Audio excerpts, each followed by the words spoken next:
សូមអ្នកទាំងអស់គ្នាមើលនេះជាភ្នូរអាវមួករបស់លោកមេតបល្បីល្បាញមួយជាងហើយ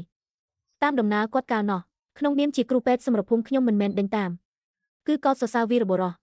មួយជាយគឺជាមេតបឆ្នាំលេខ1នៃរាជវង្ស Dacian ដឹកនាំទ័ពវាយបំបែកស្រូវជាច្រើនតែដោយសារស្នាដៃធំពេកទើបត្រូវស្ដេចសង្ស័យហើយត្រូវគេបណ្ដេញចេញគួរឲ្យស្ដាយវីរបុរសរូបនេះបានស្លាប់លើផ្លូវបណ្ដេញចេញសូម្បីតែឆ្អឹងក៏រកមិនឃើញកើតមិនទាន់ពេលវេលាមួយជាយប្រសិនបើអ្នកអាចរស់បានប៉ុន្មានឆ្នាំទៀតចាំដល់ស្ដេចថ្មីឡើងគ្រងរាជ្យប្រកាសជានឹងត្រូវបានលាងជម្រះកំហុស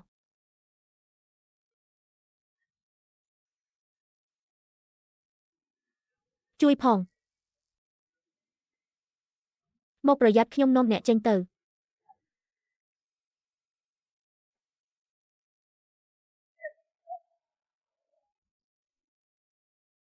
រណាគេនឹងសូមឲ្យរស់នៅស្រឡាញ់គ្នាយូរអង្វែងអនុញ្ញាតឲ្យរួមរស់ជាមួយគ្នាសំពះមេឃដីឆ្លងភពហើយថែមទាំងឆ្លងភពមកធ្វើជាប្រពន្ធរៀបការថ្មីរបស់មួយជីវ័យទៀត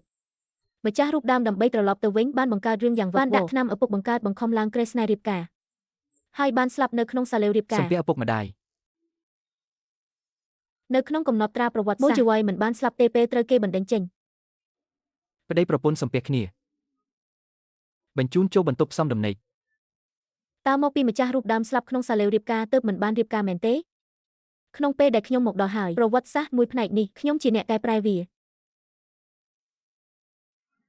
អ្នកនាងធំកូនកំឡោះមកដល់ហើយលោកម្ចាស់បើក្រណាត់បាំងឲ្យហួសម៉ោងវេលាល្អប្អូនប្រុសទី9លឿនឡើងអ្នករាល់គ្នាកំពុងតែរងចាំមើលកូនក្រមុំហើយមើលកម្ពស់នេះទៅរាងកាយមាំមួនពិតជាដូចរូបចម្លាក់នៅភ្នូរអាវមួកបេះបិទមើលរួចហើយក៏តែប៉ុណ្្នឹងឯងប្អូនទី9និងប្អូនថ្លៃពួកឯងទៅព្រៀបការផឹកស្រាំអង្គុយហើយឆាប់សម្រាកទៅ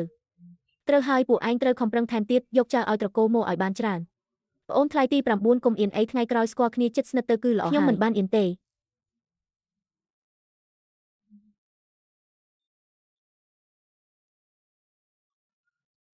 មួយជីវ័យអធិរាជចាត់មនុស្សមកប្រាប់រាជសារផ្ទាល់មាត់ឲ្យលោកចូលវង្សជាបន្ទាន់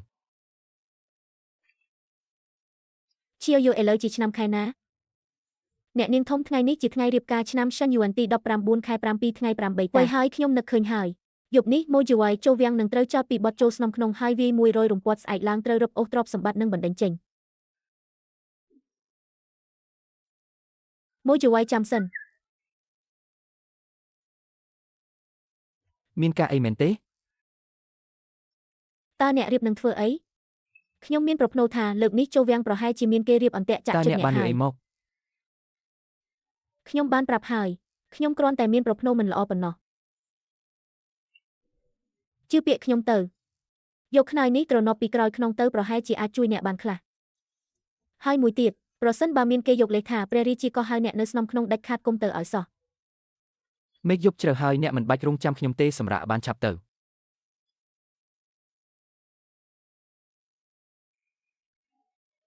កុំភ្លេចយកខ្នើយត្រណប់ពីក្រោយខ្នងផងប្អូនថ្លៃ9កុំភ័យអីព្រះរាជាហៅប្អូន9ចូលវងរកជ្រៅយ៉ាងមានការប្រញាប់ខ្លាំងហើយប្រហែលជាមិនយូរទេណាមែនហើយប្អូន9មុខជាត្រឡប់មកវិញទាន់ពេលដើម្បីបញ្យល់ប្អូនមិនខានបងថ្លៃទាំងអស់គ្នាប៉ុន្មានថ្ងៃនេះខ្ញុំតែងតែយល់សប្តិប្លែកថាភូមិគ្រឹះយើងនឹងត្រូវគេរឹបអូសទ្រព្យសម្បត្តិហើយបណ្ដេញចេញអូនថ្លៃ9ពាក្យនេះកុំនិយាយផ្ដេសផ្ដាសភូមិគ្រឹះយើងស្មោះត្រង់ច្រើនចំនួនមកហើយមិននឹងអាចត្រូវរឹបអូសហើយបណ្ដេញចេញទៅពាក្យចង្រៃបែបនេះមិនមែនត្រូវនិយាយផ្ដេសផ្ដាសឡើយខ្ញុំគិតថាជាទុកមុនល្អជាងប្រយ័ត្នប្រយែងរៀបចំខ្លះក៏មិនខាតបងអីដែរបងថ្លៃខ្ញុំខ្លាចណាស់រឿងនេះប្រកាសជាមិនមែនជាការពិតទេហើយនាងកុំខ្លាចអីគេថាការយល់សប្តិគឺផ្ទុយពីការពិតយប់ជ្រៅហើយប្អូនថ្លៃ9ហត់នឿយថ្ងៃនេះឲ្យនាងសម្រាកឆាប់ទៅ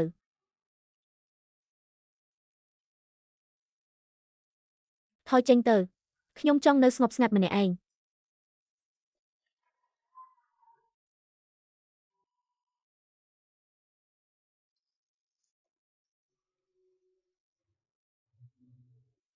អ្នកនាងធំមានការអីឲ្យខ្ញុំបម្រើមែនទេគ្មានអីទេខ្ញុំដេកមិនលក់ចង់ទៅមើលទ្រព្យបណ្ណាការឯងមិនបាច់តាមទេ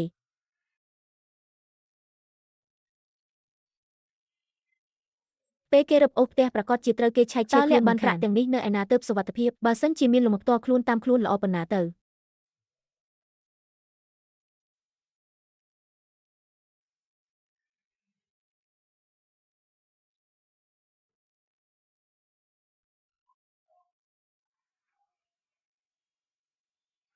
លែងខ្ញុំអាក្រក់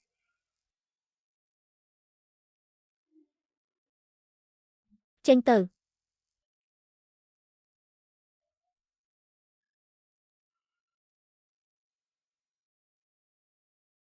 ដោយការគិតមែនលំហនេះអនុញ្ញាតឲ្យវត្ថុខាងក្រៅចូលបានហើយអាស្រ័យលើការគិតរបស់ខ្ញុំទាំងស្រុង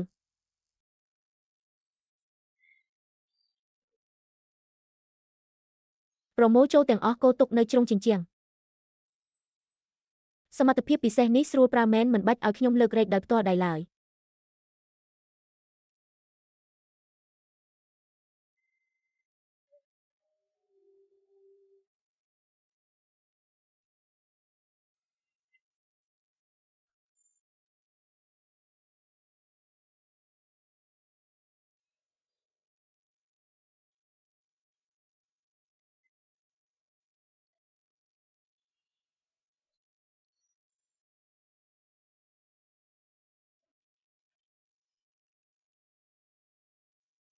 ខាងកើតជាកន្លែងស្នាក់នៅរបស់ពួកបងថ្លៃមានតែ4ក្នុងប៉ុណ្ណោះ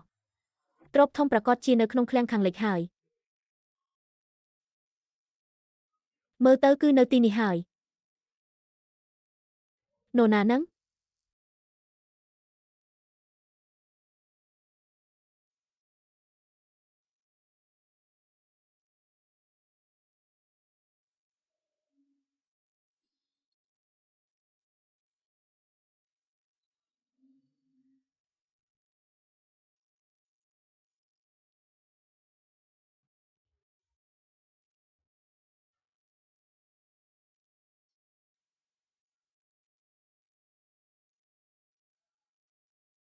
ខ្ញុំគិតថាអ្នកមកពីតានតឹងស្មារតីពេកទេនោះហើយណាធ្វើឲ្យយើងខាត់កម្លាំងទេខ្ញុំច្បាស់ជាឮសំឡេងនៅខាងនោះតារដូវនេះឆ្មាដើរច្រើនណាស់វាលោតផ្លោះក៏ចេញសំឡេងនឹងដែរបានចាត់ទុកថាខ្ញុំរវល់តែរឿងឥតប្រយោជន៍ទៅខំប្រឹងយាមផ្លូវយើងទៅ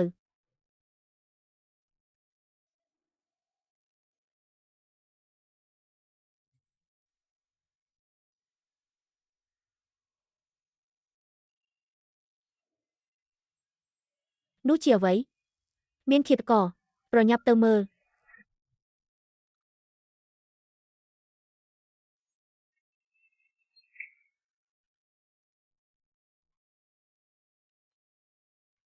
យប់មិញនេះពិតជាចម្លែកមែនក្រែងមិនកើតរឿងអ្វីទេដឹងមិនគិតថាចម្លែកទេអីគួរទៅរីកាប្រាប់លោកកុកកំរៀបការឯងថ្លើមធំដល់ណាហ៊ានទៅរំខានបន្ទប់សំដំណេកគេក៏ត្រូវដែរចាំមើលសិនទៅយ៉ាងណាខ្លងទ្វារឃ្លាំងនៅសុវត្ថិភាពជាការស្រេច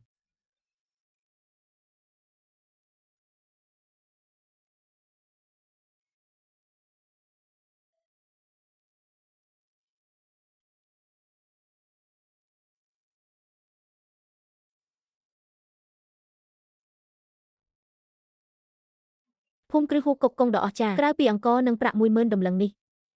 បែរជាគ្មានគ្រឿងអលង្ការបុរាណសមរម្យមួយសោះគ្រួសារមកស្មោះត្រង់ច្រើនជំនាន់បែរជាធ្លាក់ខ្លួនដល់ថ្នាក់នេះពិតជាមេឃគ្មានភ្នែកមែន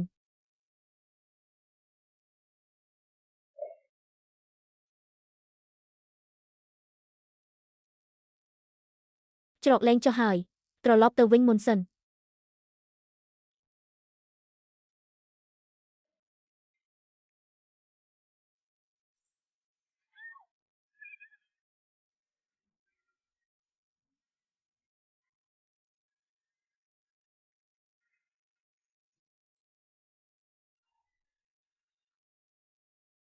លោកអនុលោកកុកកុងរងរបួសខ្ញុំបាទជូនគាត់មកវិញមុនហើយនឹងទៅអញ្ជើញគ្រូពេទ្យលួងភ្លាមអ្នកនាងធំលោកកុកកុងទើបតែចេញទៅមិញនៅល្អសោះហេតុអីមួយសន្ទុះសោះសន្លប់បាត់ស្មារតីចឹងឯងទៅចាំនៅមុខទ្វារមុនទៅគ្រូពេទ្យលួងមកដល់នាំមកភ្លាម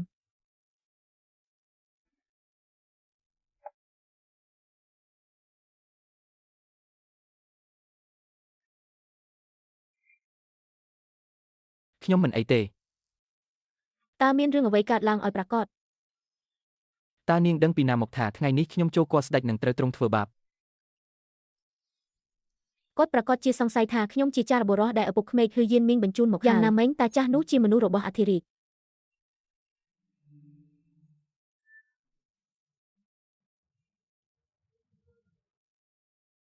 ខ្ញុំមិនបានចូលទៅក្រឡាបន្ទប់ទេអធិរាជបានចោទប្រកាន់ខ្ញុំពីបទប្រឆាំងរាជសារហើយវាខ្ញុំ50ដបងអរគុណសម្រាប់ការរំលឹកនិងគំនិតរបស់ខ្ញុំរួចផុតពីគ្រោះថ្នាក់នេះ នៅក្នុងសុបិនរបស់នាងតើមានរឿងអ្វីផ្សេងទៀតកើតឡើងទេខ្ញុំថែមទាំងយល់សប្តិឃើញភូមិគ្រឹះហ៊ូកុកកុងត្រូវរឹបអូសទ្រព្យសម្បត្តិ សំណាងហើយដែលនៅសល់លីវិញប្រសិនបើពេលវេលាមិនខុសទេគឺព្រឹកស្អែកនេះឯង ព្រឹកស្អែក គឺព្រឹកស្អែកនេះឯងបន្ទាប់ពីការប្រជុំព្រឹកចាប់ផ្ដើមនឹងមានមន្ត្រីចោទប្រកាន់ព្រមទាំងភស្តុតាងខុបខិតជាមួយស្ត្រីក្បត់ជាតិដែលពួកគេរៀបចំទុកជាមុនទោះចោទប្រកាន់ទាំងអយុត្តិធម៌ឯងចាត់មនុស្សទៅប្រាប់អ្នកម្ដាយនិងបងថ្លៃស្រីឥឡូវនេះដោយនិយាយថាខ្ញុំត្រឡប់មកពីវាំងវិញរបួសធ្ងន់សន្លប់បាត់ស្មារតីត្រឡប់មកមើលខ្ញុំនៅទីនេះដល់ពេលនោះខ្ញុំនឹងជែកជាមួយពួកគាត់អំពីការរៀបចំបងប្រុសធ្វើការដោយប្រុងប្រយ័ត្នយ៉ាងច្រើនគ្រាន់តែប្រឹងទេតែឯងយល់ទេដល់ពេលរឿងកើតឡើងហើយធ្វើអ្វីមិនកើត ល្អខ្ញុំនឹងឲ្យគេទៅអញ្ជើញពួកគាត់មកឥឡូវនេះ ទៅអញ្ជើញលោកជំទាវទាំងឡាយមកទីនេះតើអ្នកមានការរៀបចំអ្វីល្អនៅក្នុងចិត្តហើយឬនៅអ្នកនឹងបងថ្លៃស្រីអាចយកលិខិតលែងលះហើយចាក់ចេញទៅនាងនៅក្មេងសោះត្រូវមេម៉ាយគឺគួរឲ្យអាណិតណាស់ទៅហើយត្រូវមកលំបាកជាមួយលីវិញទៀតប៉ុន្តែបើខ្ញុំចាក់ចេញទៅនាងប្រកាសជាស្លាប់តាមផ្លូវជាកំហិត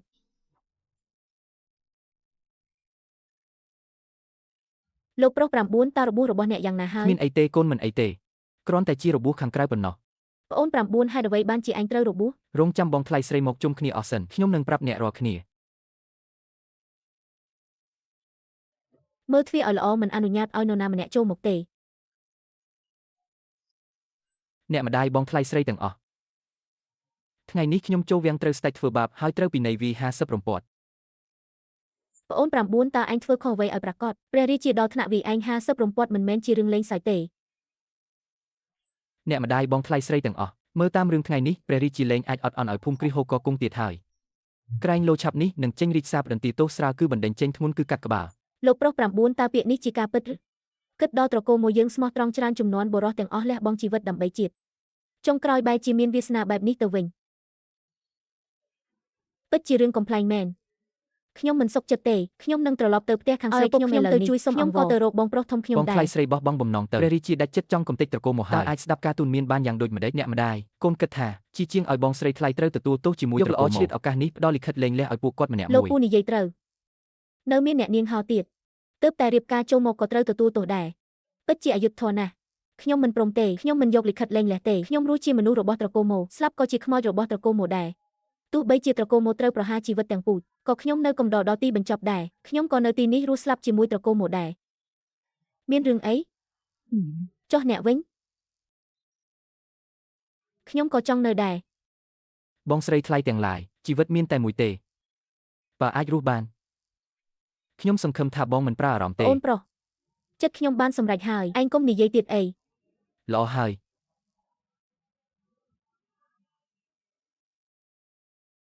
បើដូច្នេះរឿងនេះម៉ាក់និងប្អូន9មិននិយាយទៀតទេអ្វីដែលសំខាន់បំផុតពេលនេះគឺត្រូវរៀបចំខ្លួនជាមុនបើប្រហារជីវិតទាំងពូជមែនពួកយើងមានតែទទួលព្រមលិខិតតែបើត្រូវបណ្ដឹងចេញត្រូវតែមានប្រាក់នៅក្នុងដៃបើពុំនោះទេរស់មិនដល់កន្លែងម្ដាយប្រាក់ផ្ទាល់ខ្លួនខ្ញុំនៅសល់300ដុល្លារសំចៃចាយវាយតាមផ្លូវប្រហែលជាល្មមប្រាអ្នកម្ដាយអ្នកក៏ដឹងពីខ្ញុំដែរប្រាក់ខែទាំងប៉ុន្មានយកទៅទិញនំអស់ហើយប៉ុន្តែខ្ញុំមានគ្រឿងអលង្ការបន្តិចបន្តួចប្រកាសជាដូរបានប្រាក់ខ្លះនៅកន្លែងខ្ញុំក៏មានរបស់មានតម្លៃខ្លះដែរបន្តិចទៀតនឹងយកទៅទាំងអស់បងស្រីថ្លៃទាំងអស់ខ្ញុំដឹងថាបងគ្មានចិត្តអាត្មានិយមទេតែក្នុងពេលបែបនេះមិនអាចយករបស់ទាំងនោះទៅដូរជាបានប្រាក់ទាន់ទេអូន9ចុះឯងថាគូធ្វើយ៉ាងម៉េចរបស់ពួកយើងគ្មានតម្លៃក៏ដោយក៏មិនគួរឲ្យពួកនោះចំណេញដែរអ្នកម្ដាយបងថ្លៃទាំងអស់ខ្ញុំមានគំនិតមួយស្នើឲ្យអ្នករាល់គ្នារៀបដេកាបូបជាប់ខ្លួនយកក្រណាត់កបាស់ខ្លះខ្ចប់ក្រដាស់ប្រាក់ឲ្យក្រាស់នៅខាងក្នុងកបាស់ទុនល្មើយទោះមានគេឆែកឆេរក៏ប្រហែលជារកមិនឃើញដែរចំពោះរបស់ធំទាំងនោះពេលដែលសល់ចាំពួកយើងគិតរកវិធីបន្តិចម្ដងនិយាយត្រូវណាស់ធ្វើតាមអ្វីដែលគេនិយាយទៅអ្នករាល់គ្នាត្រឡប់ទៅរៀបចំឥឡូវទៅអ្នកទៅអញ្ជើញគ្រូពេទ្យលួងចេញទៅយូរប៉ុណ្ណាហើយខ្ញុំនឹងបងថ្លៃឯងមកដល់ជិត1ម៉ោងហើយគ្រូពេទ្យលួងនៅតែមិនទាន់មកដល់ទៀតចូលមក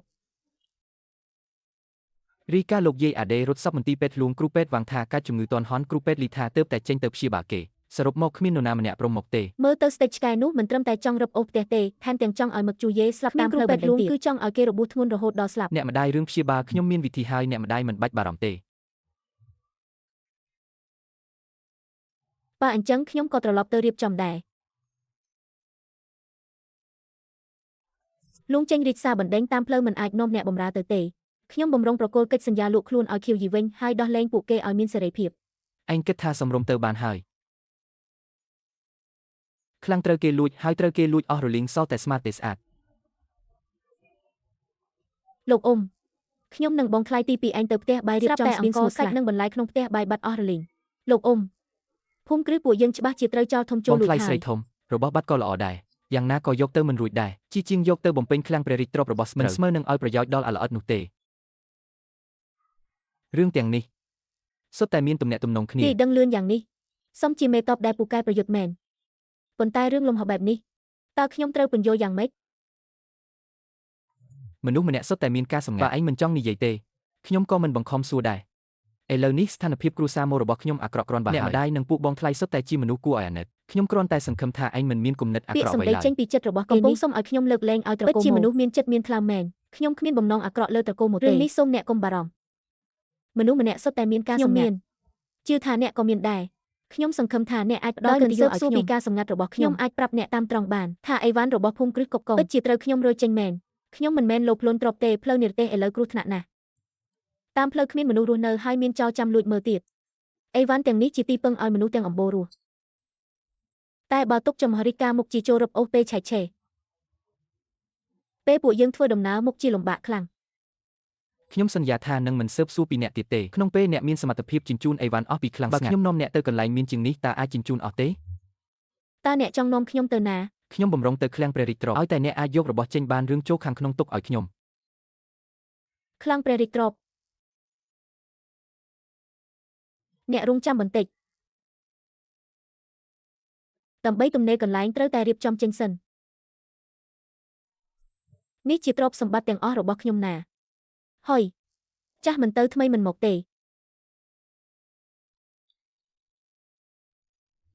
អ្នកនៅដើររួចទេ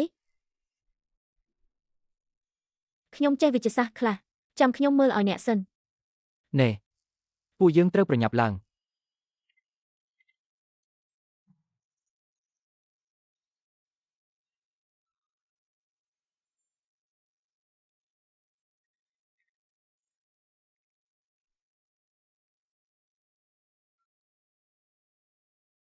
សំជាកម្ពុជាវីរបុរសមែនក្បាច់ស្រាវខ្លួននេះដូចហោះអញ្ចឹងពូកែជាងក្បាច់ប្រយុទ្ធផ្ទាល់ដីជាតិមុនខ្ញុំឆ្ងាយណាស់ខ្លាំងព្រះរាជទ្រព្យដែលអ្នកនិយាយគឺនៅទីនេះ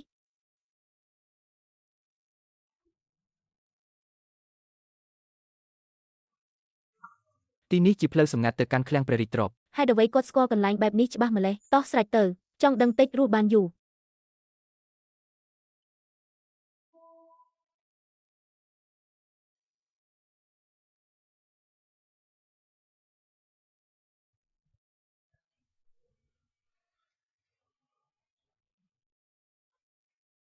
ខ្ញុំចង់ឲ្យអ្នកកិច្ចមុខមួយផ្លែត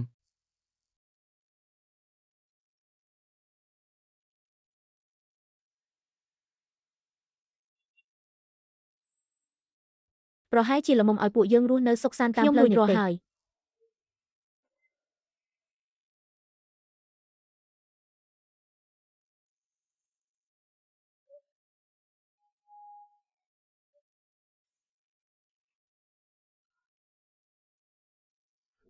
ឈាមហូរហើយខ្ញុំត្រូវតែជួយរុំរបួសឲ្យអ្នកនេះជារបួសធ្ងន់ណាស់បើមិនព្យាបាលការឆ្លងរោគនៅសម័យនេះគឺស្លាប់ហើយរបួសខ្ញុំមិនអីទេកុំទ្រាំអីមិនបានទេកន្លែងរបួសមិនសមឲ្យមនុស្សស្រីដូចអ្នកមើលទេខ្ញុំជាស្រីមិនទាន់និយាយអីផងអ្នកជាប្រុសពេញទំហឹងបារម្ភថាខាត់បងទៅវិញកុំភ្លេចឲ្យសោះពួកយើងជាប្តីប្រពន្ធនឹងគ្នាណាប្តីប្រពន្ធយល់ទេគឺត្រូវតែស្មោះត្រង់និងបើកចំហចំពោះគ្នាមនុស្សស្រីម្នាក់នេះមិនដេចក៏ហ៊ាននិយាយពាក្យបែបនេះដោយមិនប្រែទឹកមុខចឹងទើបតែត្រូវរបួសធ្ងន់បែបនេះបែរជាហ៊ាននាំខ្ញុំប្រើវិជាស្រាវខ្លួនទៅលួចខ្លាំងជាទៀតចិត្តសាស្ត្របរិសម្នាក់នេះរឹងមាំដល់កម្រិតណាទៅចាំបន្តិចមិញនេះខ្ញុំប្រើអស់1 ដបដើម្បីព្យាបាលហើយអ្វីនៅតែមាន3 ដបដែរឬមួយជារបស់ប្រើប្រាស់ក្នុងលំហនេះកើនឡើងវិញដោយស្វ័យប្រវត្តិ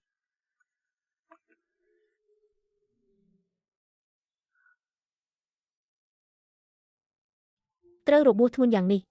នៅហ៊ានទៅប្រមូលអីវ៉ាន់ពីខ្លងជាតិជាមួយខ្ញុំកម្លាំងចិត្តរបស់បុរសម្នាក់នេះគឺពិតជាគួរឲ្យភ្ញាក់ផ្អើលមែនកុំកម្រើកផ្ដេសផ្ដាសទោះបីជាអ្នកមិនប៉ះពាល់ដល់តែរបួសពេលនេះមិនស្រាលទេកុំមើលស្រាលរបួសខាងក្រៅឲ្យសោះបើមិនព្យាបាលទាន់ពេលអាចគ្រោះថ្នាក់ដល់ជីវិតបាននឹងឈឺបន្តិចហើយអត់ធ្មត់បន្តិចទៅ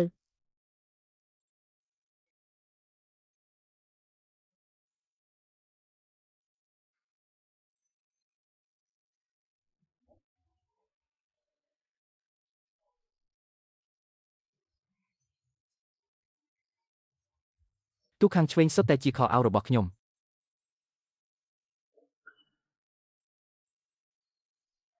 ខ្ញុំធ្វើខ្លួនឯង របួសរបស់អ្នកទើបតែរំរួចកុំកម្រើកអីប្រយ័ត្នឈាមហូរទៀតខ្ញុំខំធ្វើដោយទេស្អាត ប្រុសស្រីមិនត្រូវប៉ះពាល់គ្នាទេតើខ្ញុំអាចឲ្យអ្នក បដូរខោទៅគូតអ្នកខ្ញុំមើលឃើញអស់ហើយនៅខ្វះផ្លាស់ខោមួយទៀតមែនទេ ចុះរឿងនោះបើខ្ញុំអាចរស់បានខ្ញុំប្រកាសជាទទួលខុសត្រូវលើអ្នក កុំធ្វើដូចមែនតែនពេកបានទេខ្ញុំជួយព្យាបាលរបួសអ្នកគ្រាន់តែជាកាត់ប្រកិច្ចគ្រូពេទ្យប៉ុណ្ណោះរឿងទទួលខុសត្រូវស្អីនោះកុំគិតច្រើនពេកអីយកសម្ភារដែលសល់មកគឺបានហើយចាំសិនអាកុលដល់ទៅ3ដុក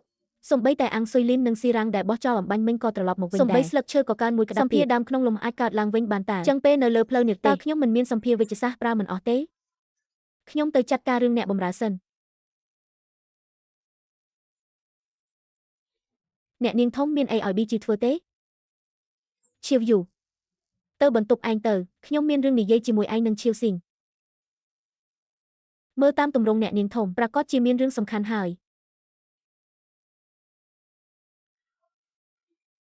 សៀវយូមិនក៏ឯងត្រឡប់មកវិញគឺខ្ញុំទេខេតឡូចអ្នកនាងធំមានការអ្វីបង្កប់មែនទេពួកឯងយកកិច្ចសន្យាលក់ខ្លួនហើយចាក់ចេញពីភូមិគ្រឹះគប់គង់ទាំងយប់ទៅចាប់ពីពេលនេះទៅពួកឯងមានសេរីភាពហើយអ្នកនាងធំតើសៀវយូធ្វើមិនបានល្អត្រង់ណាអ្នកនាងអាចវាជារបានតាមចិត្តមែនហើយអ្នកនាងធំសៀវយូចង់បម្រើអ្នកនាងមួយជីវិតគប់គង់បានធ្វើឲ្យស្ដេចខឹងបើគ្មានអីប្រែប្រួលស្ដេចនឹងដាក់ទោសគប់គង់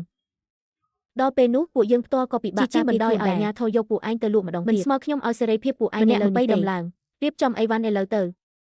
មួយសន្ទុះក្រោយខ្ញុំនឹងឲ្យគេជូនពួកឯងចេញពីភូមិគ្រឹះបានហើយមិនបាច់និយាយច្រើនទៀតទេ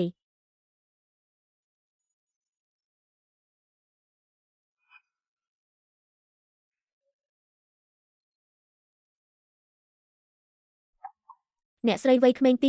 9លោកយាយអញ្ជើញអ្នកនាងនិងលោកប្រុសទី9ទៅញ៉ាំអាហារពេលព្រឹកតើអ្នកទៅញ៉ាំអាហារពេលព្រឹកនៅកន្លែងអ្នកម្ដាយទេខ្ញុំមិនទៅទេបន្តធ្វើពុតជាសន្លប់ទៅខ្ញុំទៅមើលមុនសិនចាំមីកំហូបមកឲ្យអ្នកខ្លះ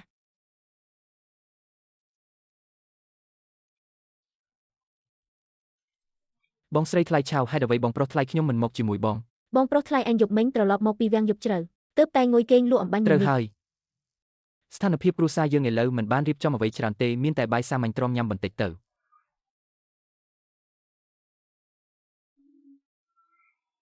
ចាំមួយផ្លែតអ្នកម្ដាយបងស្រីថ្លៃទាំងអស់តើស៊ុបបនេះអ្នកណាជាអ្នកធ្វើគឺយាយបំរើនៅទីធ្លាខ្ញុំជាអ្នកធ្វើមានរឿងអីមែនទេបនេះមានថ្នាំពុលអ្នកនាងហឺតើអ្នកនិយាយថាម៉េចនេះជាថ្នាំពុលកាច់សាហាវឈ្មោះថាសឹងធានឲ្យតែបានហូបគឺច្បាស់ជាគ្មានផ្លូវរស់ឡើយមិនស្រួលទេលោកយាយ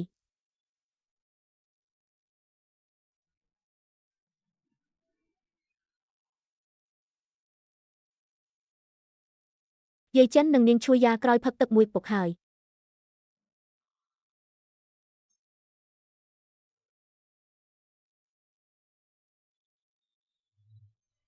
ពិតជាមានគេដាក់ថ្នាំពុលមែន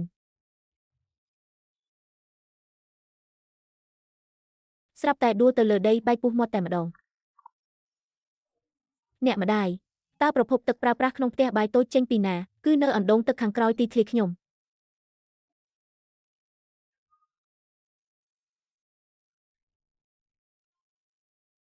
តើទឹកនេះមានថ្នាំពុលទេថ្នាំពុលគឺចេញពីអណ្ដូងនេះឯងពួកឯងទៅស៊ើបអង្កេតភ្លាមខ្ញុំចង់ដឹងតើនរណាឲ្យប្រកាសជាអ្នកដាក់ថ្នាំពុល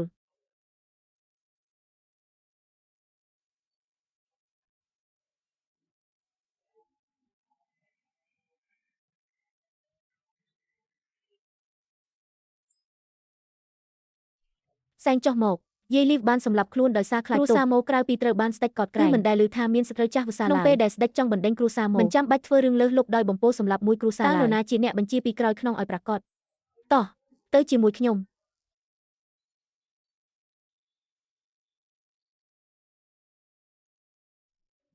អ្នកម្ដាយខ្ញុំធ្លាប់រៀនវិទ្យាសាស្ត្រខ្លះទុកឲ្យខ្ញុំមើលបន្តិចទៅអានឹងប្រហែលជាថ្នាំពុលហើយកូនប្រយ័ត្នផងអ្នកម្ដាយនេះជាថ្នាំពុលដែលគេបោះចូលអណ្ដូងយាយលីវតាមខ្ញុំតាំងពីនៅក្មេងម្លេះ ខ្ញុំគិតថាខ្ញុំមិនដែលប្រព្រឹត្តអាក្រក់ហើយអ្វីបានជាគាត់ធ្វើបែបនេះអ្នកម៉ាក់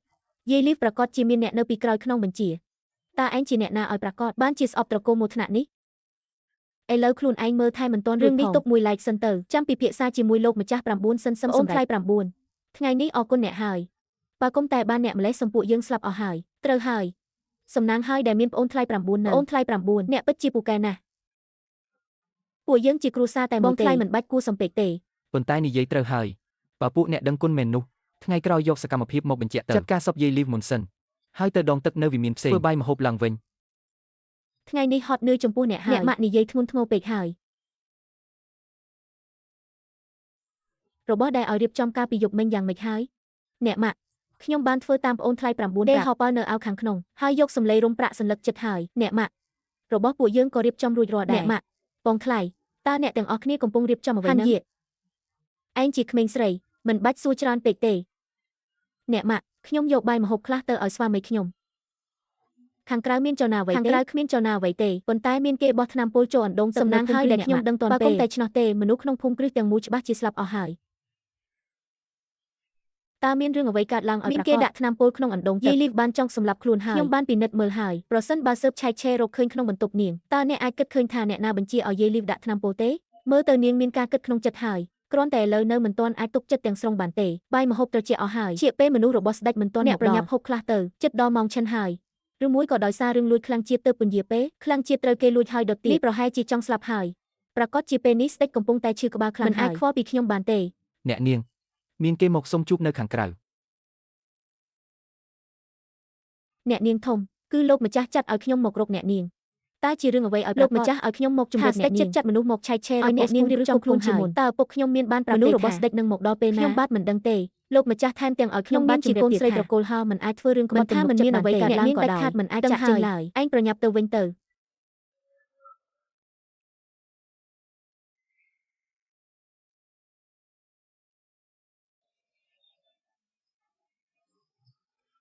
ខ្ញុំជាប្រុសទ្រង់ទ្រីមុំទាំប៉ុន្តែបែរជាឲ្យមនុស្សស្រីក្នុងគ្រួសារមកជាប់ពាក់ព័ន្ធលំបាកជាមួយថ្ងៃមានមុខមាត់អ្វីទៀតអ្នកសម្រួលចិត្តទៅឲ្យតែពួកយើងខំប្រឹងរស់នៅជឿថាមិនយូរទេគង់តែមានថ្ងៃបានល្អប្រសើរពីងទឹកនឹងផ្ទះធំក្នុងផ្ទះបាយព្រមទាំងរបស់ក្នុងផ្ទះហើយអ្វីមកនៅឯផ្ទះបាយទី2របស់ពួកយើងទាំងអស់ប្អូនថ្លៃស្រីទី9របស់ដែលបាត់នៅឃ្លាំងនឹងផ្ទះបាយហើយអ្វីមកនៅទីនេះទាំងអស់យប់មិញពេលខ្ញុំមកប្រមូលប្រដាប់ប្រដារៀបការមិនទាន់ហើយអ្វីរបស់ទាំងនេះមកលេចនៅទីនេះចោលនេះអាក្រក់ពេកហើយសំបីតែផ្ទះដៃធំក៏មិនលើកប្រហែលជាលើកមិនរួចក៏យកមកសង្វិញហើយមើលទៅអ្នករាល់គ្នាឈប់សង្ស័យគ្នាទៅទៀតទៅគឺខ្ញុំជាអ្នកធ្វើដាំឡើយមិនចង់ទុករបស់ទាំងនេះឲ្យចំណេញដល់អ្នកក្រៅទេក្រោយមកគិតថាពួកយើងយកទៅមិនរួចយកទៅទុកនៅបន្ទប់ខ្លាំងទៅបានហើយក្នុងពេលដែលមិនបានភ្លេចរៀបចំថ្លៃបណ្ណាការអ្នករាល់គ្នាឈប់ខ្វល់ពីរឿងមិនសំខាន់ទាំងនេះទៅចូលក្នុងបន្ទប់វិញទៅ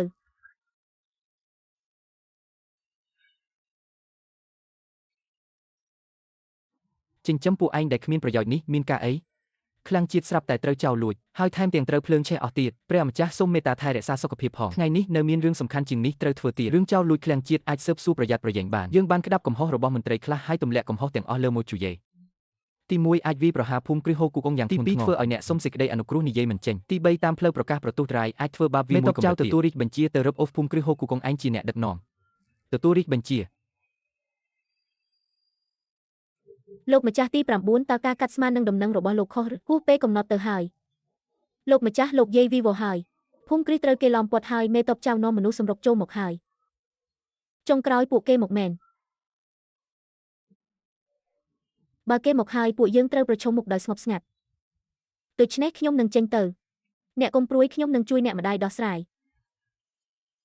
ប្រាប់ពួកគេកុំតស៊ូដោយឥតប្រយោជន៍ត្រូវការពារខ្លួនឲ្យល្អខ្ញុំជាប្រុសទ្រូង5ហត់បែរជាឲ្យពួកអ្នកមកបាំងមុខទៅវិញល្អខ្ញុំសន្យានឹងអ្នកដរាបណាមានខ្ញុំនៅគ្រួសារមកមិនបាត់បង់ម្នាក់ណាឡើយកុំកម្រើករឹបអូសតាមរាជបញ្ជាអ្នកគ្រួសារមករៀបចំទទួលរាជបញ្ជារបស់ព្រះរាជាហូគូកុងបែរជាមិនចេញមកទទួលដោយផ្ទាល់នេះជាការប្រមាថយ៉ាងធ្ងន់ធ្ងរឯងទៅអញ្ជើញហូគូកុងចេញមកឲ្យយើងហូគូកុងត្រូវគេវាយ50បទបាត់ស្មារតីកាលពីយប់មិញឥឡូវមិនទាន់ដឹងខ្លួនប្រហែលជាមិនអាចមកទទួលរាជបញ្ជាទេស្អីគេហូគូកុងត្រូវគេវាយឲ្យរបួសយើងពិតជាមិនបានដឹងសោះមេតបចៅមកប្រកាសរាជបញ្ជាក៏ប្រកាសទៅមិនបាច់មកជន់ពន្លិចនៅទីនេះទេ មនុស្សជាច្រើនដឹងថាគ្រួសារមកក្រៅពីលោកម្ចាស់ទី9សុទ្ធតែជាស្ត្រីមកបញ្ចេញឫទ្ធិអំណាចចំពោះមុខស្ត្រីបើលេចទៅក្រៅប្រហែលជាមិនល្អមើលទេគ្រួសារខាងស្រីពួកយើងក៏មានអ្នកធ្វើមន្ត្រីក្នុងរាជការដែរមេតបចៅគិតគូរឲ្យច្បាស់ផងបើអញ្ចឹងយើងមិនធ្វើបាបពួកអ្នកទៀតទេអ្នកភូមិគ្រីហូគូកុងស្ដាប់រាជបញ្ជា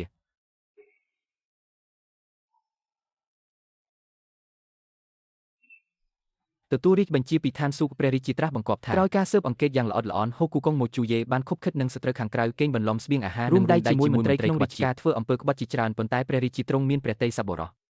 ដោយយល់ដល់បុកបុរសគ្រួសារម៉ូដែលមានស្មោះត្រង់ចំពោះជាតិទ្រង់លើកលែងទោសប្រហារជីវិតឥឡូវនេះត្រូវរឹបអូសទ្រព្យសម្បត្តិទាំងអស់លក់បាវព្រាវហើយបណ្ដេញគ្រួសារម៉ូទៅទីពីយប់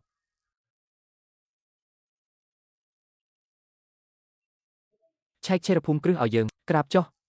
ត្រូវតែគោរពតាមច្បាប់យល់ដល់សូត្រធ្លាប់ធ្វើមន្ត្រីរួមរាជការជាមួយលោកម៉ូរាងកាយពួកស្រីឯងទុកឲ្យមេតបរូបនេះឆែកឆេរដោយផ្ទាល់ចុះលោកម្ចាស់ឆាបធ្វើបែបនេះគឺខុសប្រពៃណីសីលធម៌ហើយទោះបីជាត្រកូលម៉ូរបស់ខ្ញុំមានទោសក៏ដោយពួកស្រីទាំងនេះមិនមែនឲ្យគេមកមើលងាយតាមចិត្តបានដែរលោកយាយកុំចង់ជ្រើសរើសផ្លូវលំបាកអីការដែលមេតបរូបនេះឆែកឆេរដោយផ្ទាល់គឺលើកមុខឲ្យពួកអញហើយបើអញមិនព្រមទេមេតបរូបនេះមិនប្រកាន់ឲ្យទាហានទាំងអស់ចូលមកជួយទេលោកម្ចាស់ឆាវថ្ងៃនេះខ្ញុំនឹងប្រយុទ្ធស្លាប់រស់ជាមួយអ្នក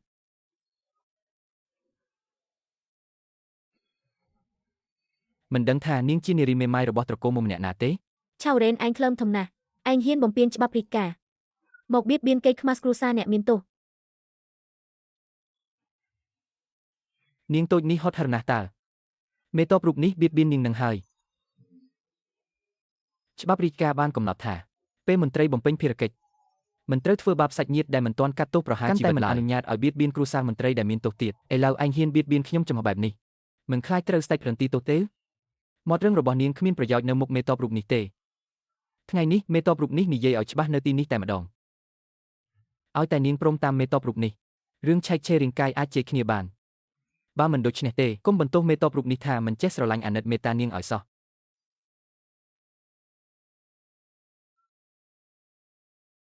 លោកម្ចាស់ឆាវខ្ញុំសូមដាស់តឿនអ្នកមួយម៉ាត់ត្រកូលម៉ូត្រូវគេគ្រួសារខាងស្រីពួកយើងច្បាស់ជាទៅជូនដំណើរមិនខាន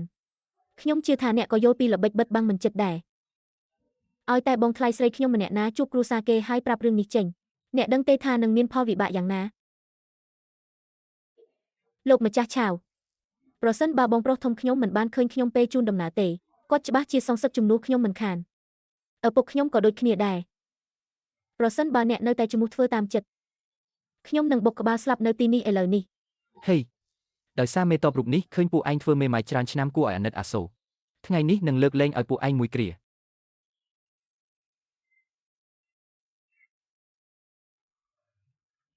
ឆែកឆេររាងកាយពួកវាឲ្យល្អិតល្អបើអាណាហេនប្រហែសយកក្បាលមកជប់អញ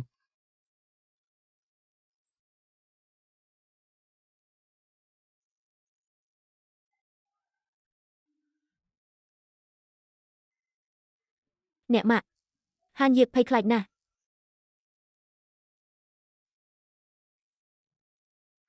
ឈរឲ្យត្រង់ក្នុងឡើងមិនត្រូវធ្វើឲ្យបាត់បង់កិត្តិយសដូនតារបស់ត្រកូលម៉ូឡើយអូលាក់បានច្រើនមែនតើខោអាវពួកយើងមិនថ្លៃប៉ុន្មានផងប្រកាសជាមិនរឹបអូសដែរទេដឹងមើលស្ថានភាពខ្លួនឯងផងមានខោអាវបិទបាំងខ្លួនគឺល្អណាស់ហើយនៅរអ៊ូទាអីទៀតពាក់ទៅកុំបង្ករឿងមិនបាច់និយាយច្រើនទេ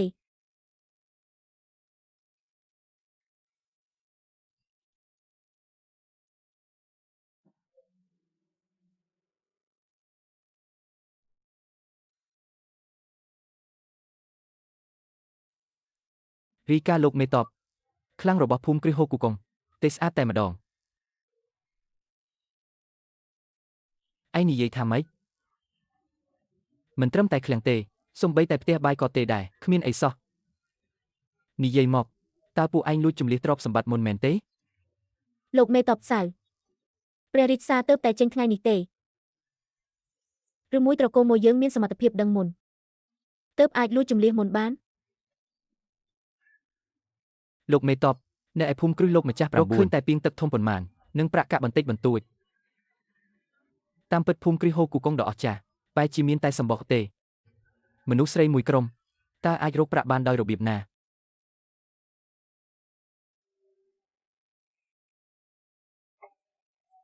ពួកឯងប៉ុន្មានអ្នកចាំមើលទ្រព្យសម្បត្តិនិងអ្នកបម្រើអ្នកដែលនៅសល់ ទទួលខុសត្រូវបញ្ជូនអ្នកទោសទៅក្រៅក្រុង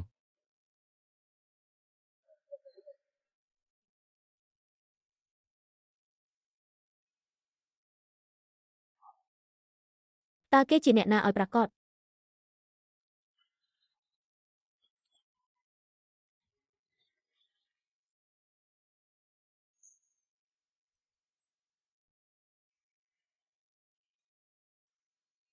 ហេតុអ្វីបានជាមានអាវុធដែលមានឫទ្ធានុភាពខ្លាំងបែបនេះថែមទាំងបាត់ខ្លួននៅនឹងកន្លែងទៀតឬមួយគេជាទេវតាមែនទេធ្វើបុណ្យសាងកុសលនេះជាយន្តការពារជីវិតនៅលើផ្លូវនិរទេសធ្វើល្អឲ្យបានច្រើន ដើរឲ្យលឿនបន្តិចកុំយឺតយ៉ាវពេកបើពន្យាពេលពួកឯងច្បាស់ជាត្រូវរងទុក្ខមិនខាន ចាំបន្តិច មានរឿងអី ពួកលោកមិនប្រញាប់បញ្ជូនខ្ញុំទៅក្រៅក្រុងទេប៉ុន្តែត្រកូលមួយយើងក្រៅពីស្វាមីខ្ញុំគឺសុទ្ធតែជាស្ត្រីតាមល្បឿននេះតូតែងងឹតក៏ចេញមិនផុតពីក្រុងដែរពេលឆែកឆេរអំបាញ់មិញមានរទេះឈើចាស់មួយបើវាមិនថ្លៃធ្នូទេយកវាមករុញស្វាមីខ្ញុំវិញល្អជាងដើរលឿនពួកអ្នកក៏ធូរចិត្តដែរ ហេយោពមរទេះចាស់នេះទុកឲ្យពួកឯងចំណេញចុះ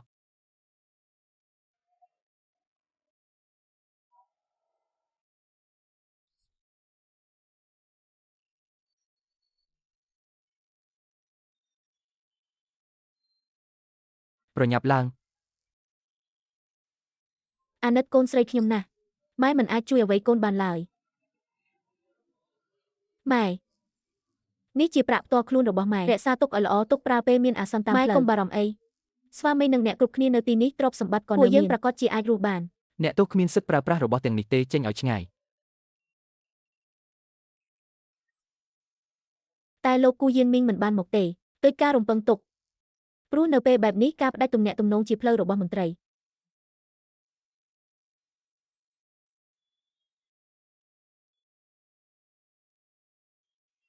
ត្រកូលមកធ្លាក់ដល់ស្រុតបែបនេះពិតជាគួរឲ្យសោកស្ដាយណាស់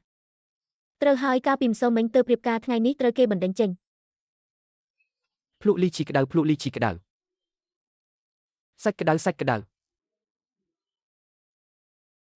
ភាពស៊ីវិល័យនៃទីក្រុងចាប់ពីពេលនេះទៅមិនពាក់ព័ន្ធនឹងពួកយើងទៀតទេ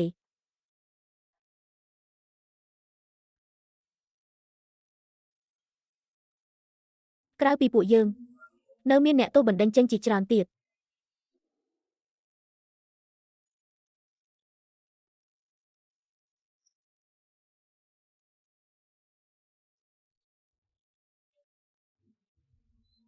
មិនដូចជាអាណិតអាសូរគ្នាទេបែរជាដូចមើលមុខស្ត្រូវសម្រាប់ឪពុកមកជើយេគឺជាផ្កាយចង្រៃធ្វើឲ្យឪពុកនិងបងប្រុសស្លាប់មិនល្មមឥឡូវចង់ធ្វើឲ្យពួកយើងស្លាប់ទៀតឬបើមិនមែនដោយសារគេទេមេតបនៅព្រំដែនគេកាត់ស្បៀងអាហារត្រូវមេតបក្មេងយើងដឹងតាន់មនុស្សតកូម៉ូខ្ញុំបណ្ដាសាពួកឯងឲ្យស្លាប់មិនល្អមើល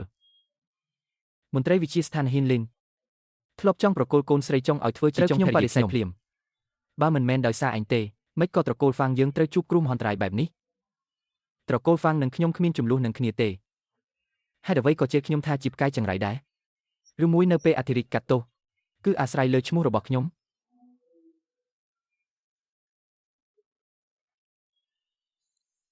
ពួកទីហ៊ានមិនខត់ខាំងទេមើលទៅស្ដេចឆ្កែនោះចេតនារៀបចំមនុស្សទាំងនេះមកបន្តបង្អាប់ត្រកូលមកគ្រាន់តែហេតុអ្វីជេរគេថាជាផ្កាយចង្រៃ លោកពុកអ្នកម៉ាក់បងប្រុសប្អូនប្រុសអ្នកទាំងអស់គ្នាហេតុអ្វីបានជាអ្នកទាំងអស់គ្នាក៏ត្រូវទោសដែរទើបត្រូវស្ដេចដាក់ទោសពុកនិយាយផ្ដេសផ្ដាសគ្រួសារឆៃច្បាស់ជាត្រូវរងគ្រោះដោយសារតែគ្រួសារហេតុអ្វីបានជាពុកត្រូវលាក់បងស្រីខ្ញុំក្មួយប្រុស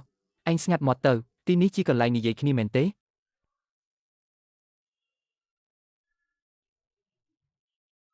អញមើលទៅពួកឯងប្រហែលជាធន់ជីវិតហើយបើមិនចង់រស់ទៅដល់ភៀកពីយប់ទេនិយាយមកឈប់សិនបងអង្គជំហានទៅជួយសម្រួលបន្តិចទៅពេលមួយធុបប្រញាប់ឡើងរ៉ែនម៉ាក់ខុសចំពោះកូនហើយម៉ាក់មិនគួររួមដៃជាមួយពុកកូនបង្ខំកូនឲ្យការចូលគ្រួសារមកសោះគឺម៉ាក់ខុសហើយអ្នកម៉ាក់កូនគ្រាន់តែត្រូវគេបណ្តេញចេញមិនមែនទៅស្លាប់ឯណាអ្នកម៉ាក់កុំកើតទុកអីពិតជាពុកនិងម៉ាក់ខុសចំពោះកូនមែនធ្វើឲ្យកូនត្រូវជួបគ្រោះកាចបែបនេះទាំងទើបតែរៀបការបាន2ថ្ងៃនេះជាប្រាក់ធ្វើដំណើរដែលពុកម៉ាក់រៀបចំឲ្យកូន ស្ដាយកុំសំចៃអីតាមផ្លូវត្រូវសូកប៉ាន់មន្ត្រីទាំងនោះខ្លះដើម្បីទិញម្ហូបអាហារល្អហូប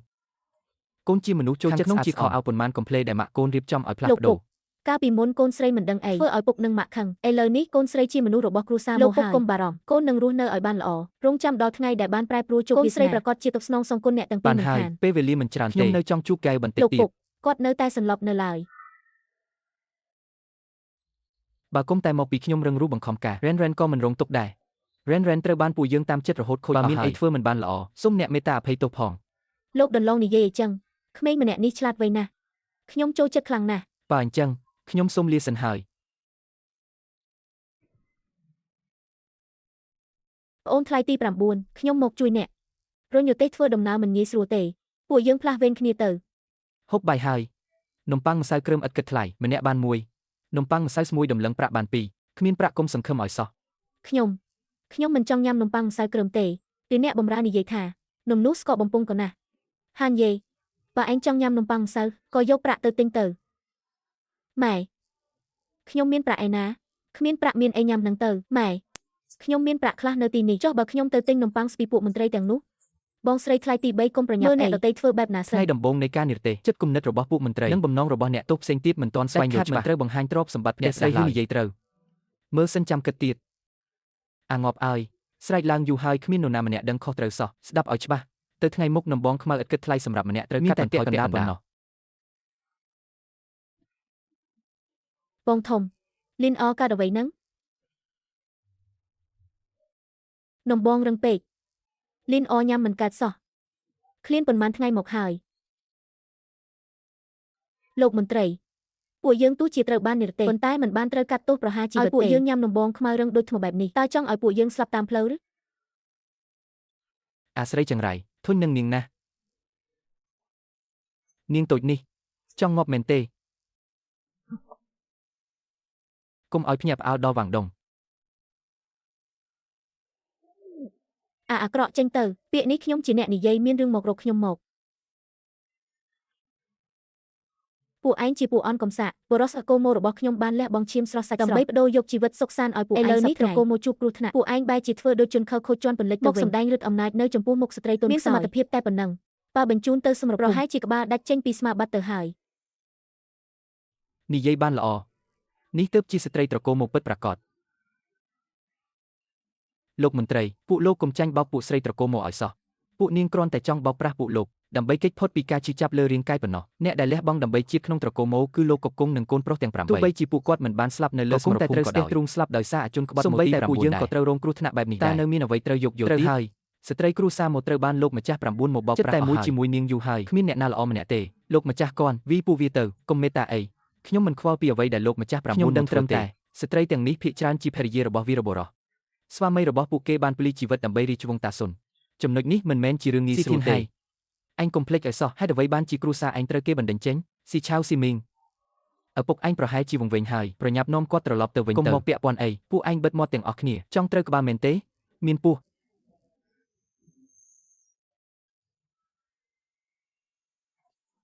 ពោះនេះពីស្កាច់ណាស់ពួកឯងគួរតែរកខ្សែមកចងនៅខាងក្រោមជង្គង់គាត់ឲ្យណែនដើម្បីកុំឲ្យពីសរាលដាលបន្ទាប់មកប្រសិនបើនេះពីច្រើនម្លេះពីណាតើខ្ញុំអាចនៅរស់រវើកដូចពេលនេះបានទេអំបញ្ញមិញខ្ញុំគ្រាន់តែភ្ញាក់ព្រឹកឥឡូវមុខរបួសលែងសូវជឿហើយគ្មានបញ្ហាអ្វីធំដុំទេឯងមកនេះយកពោះនេះទុកទៅទុកធ្វើជាម្ហូបពេលយប់បើមិនជឿទេតាមចិត្តឯងទៅអ្នកម៉ាក់ពួកយើងត្រឡប់ទៅវិញទៅត្រឡប់ទៅវិញទាំងអស់គ្នាប្អូនថ្លៃ9អរគុណដែលបានជួយបងទើបធ្វើឲ្យបងរួចផុតពីការឈឺចាប់បងថ្លៃទី2ពួកយើងជាគ្រួសារតែមួយជួយបងជារឿងដែលត្រូវធ្វើហើយមកពីខ្ញុំឆេវឆាវពេកដឹងថាពួកទាហាននោះវាមនុស្សនៅតែទ្រាំមិនបានទៅទាមទារយុត្តិធម៌ឲ្យក្មួយប្រុសទៀតបងថ្លៃទី2ឥឡូវស្ថានភាពយើងមិនដូចមុនទេមានរឿងអីព្យាយាមពិភាក្សាជាមួយអ្នករាល់គ្នាសិនចាំសម្រេចចិត្តអូនថ្លៃទី9កុំបារម្ភថ្ងៃក្រោយមានរឿងអីបងនឹងប្រាប់អូនមុនជុំវិញយើងសុទ្ធតែព្រៃស្មៅប្រហែលជាមានពស់ទៀតបងទៅមើលបន្តិចតាមខ្ញុំដឹងនាងគួរតែជាកូនក្រមុំអ្នកមានក្បាលទេរឹងរូបផ្ដេសផ្ដាស់ប៉ុន្តែបន្ទាប់ពីនៅជាមួយគ្នាមួយថ្ងៃនេះ